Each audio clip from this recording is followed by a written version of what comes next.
Adam Smith, o nome que quase todo mundo acha que conhece. Mas olha, a história que a gente costuma ouvir, ela tá, para dizer o mínimo, incompleta. E é hoje que a gente vai desvendar a pessoa de verdade por trás desse mito. Para começar, vamos direto para a maior contradição de todas. De um lado, esse título monumental, o pai do capitalismo moderno. Do outro, uma realidade bem mais doméstica. O homem que ajudou a moldar a economia global morou com a mãe durante quase a vida inteira e tinha uma dependência emocional muito forte dela. Quer dizer, isso já dá uma balançada naquela imagem do titã da indústria, né? Então, como é que pode? O cara que colocou a empatia no centro da sociedade virou o maior símbolo da competição implacável e do egoísmo. Essa é a grande questão que a gente vai tentar entender aqui. Para entender as ideias, a gente precisa primeiro conhecer a pessoa. E essa pessoa, olha, era bem mais complexa e até mais frágil do que o legado dele faz a gente pensar. E isso aqui é fundamental, tá? Antes de existir o grande teórico da economia, existia um homem cheio de vulnerabilidades, marcado por uma série de perrengues que, no fim das contas, moldaram completamente a visão dele de mundo. A vida dele, sério, não foi nada fácil. Para começar, o pai morreu antes mesmo dele nascer. Há relatos de que ele foi sequestrado por ciganos quando era criança, antes de ser resgatado. Além disso, sofria com crises de saúde a vida toda e, como a gente já viu, nunca se casou. Todas essas experiências de fragilidade são a chave para a gente entender por que ele se preocupava tanto com temas como justiça e cooperação. E essa frustração não ficou só na vida pessoal, não. Quando ele foi estudar em Oxford, deu de cara com um sistema super rígido, dogmático. Para ele, a universidade da época era um lugar que mais matava o pensamento crítico do que o incentivava. E essa revolta contra instituições que prendem a liberdade foi o que alimentou as críticas dele ao sistema econômico mais para frente. O que nos leva a um ponto que, olha, muita gente simplesmente ignora. Antes de ser o pai da economia, o Adam Smith foi, antes de tudo, um filósofo da moral. É isso mesmo. O primeiro grande livro do Smith, a obra que fez ele ficar famoso enquanto ainda estava vivo, não falava de mercados, não falava de mão invisível, falava de empatia, da nossa capacidade de se colocar no lugar do outro.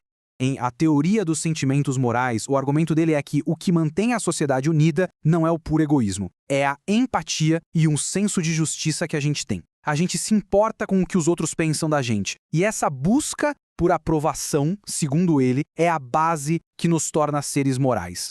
E aí, a gente volta para a nossa pergunta principal.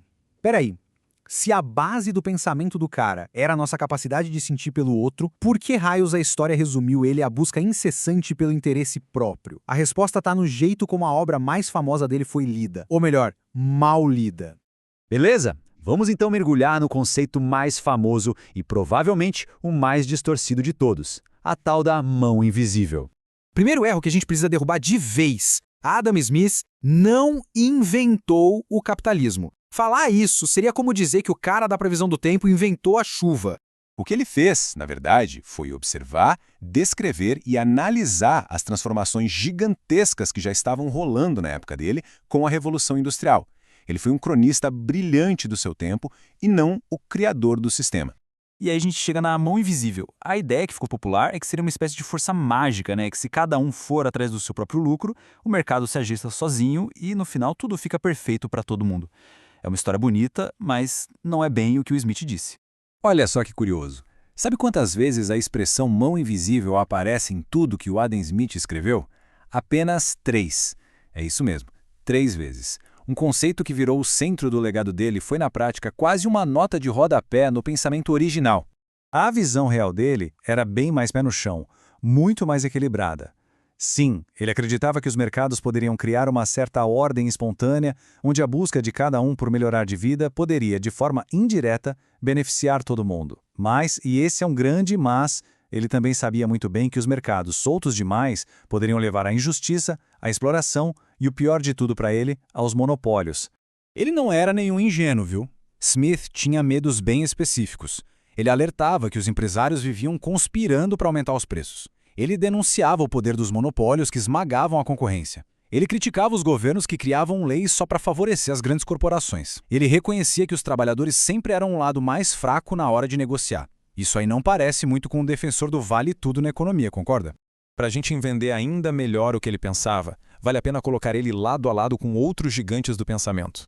Vamos lá. Contra aquela visão bem pessimista do Thomas Hobbes, que dizia que a vida era uma guerra de todos contra todos, o Smith acreditava no contrário, que a gente é social por natureza, que a gente busca a simpatia e a aprovação dos outros.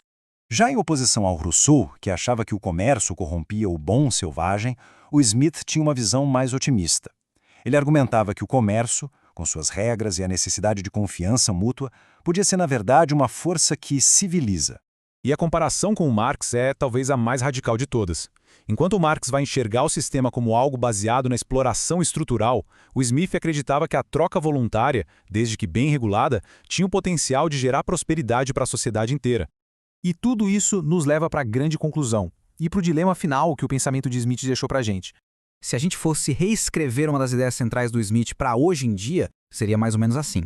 A segunda parte da frase, essa que fala de regras, confiança e justiça, é a parte que convenientemente costumam esquecer. No fundo, a grande pergunta que ele passou a vida tentando responder foi essa. Afinal, o que é que realmente faz uma nação ser rica, ser próspera? E a resposta dele foi revolucionária para a época. Não era o ouro guardado nos cofres, não era o poder do exército. A verdadeira riqueza de uma nação para ele vinha da produtividade do seu povo, do trabalho, da especialização e da cooperação social. Só que aqui está o dilema que ele deixou no ar e que talvez nunca tenha sido resolvido de verdade. Se o motor do progresso é o interesse de cada um, o que impede que esse mesmo motor saia do controle e destrua a própria sociedade? E daí vem as perguntas que ecoam até hoje. Será que um mercado pode ser livre sem se tornar injusto? O Estado pode intervir para consertar as coisas sem acabar matando a inovação? E, no fim das contas, a gente coopera por empatia de verdade ou só quando tem algum ganho pessoal na jogada? E o mais curioso é que foram justamente essas tensões, essas perguntas sem resposta no pensamento de Smith, que se tornaram a grande obsessão de outro pensador que veio logo depois, Karl Marx. Mas aí já é assunto para outra conversa. Então fica aqui a pergunta para a gente pensar. Adam Smith foi um defensor da liberdade, um cara à frente do seu tempo, ou foi um pensador complexo que acabou sendo simplificado e mal interpretado para justificar os excessos do capitalismo moderno? Afinal, o debate sobre essas ideias é fundamental. As reflexões deixadas nos comentários sempre enriquecem muito a discussão. Quem curtiu a análise, não deixe de acompanhar o canal para mais. E claro, compartilhe este material para que mais pessoas possam participar dessa conversa sobre filosofia e a história das ideias. A gente se vê na próxima.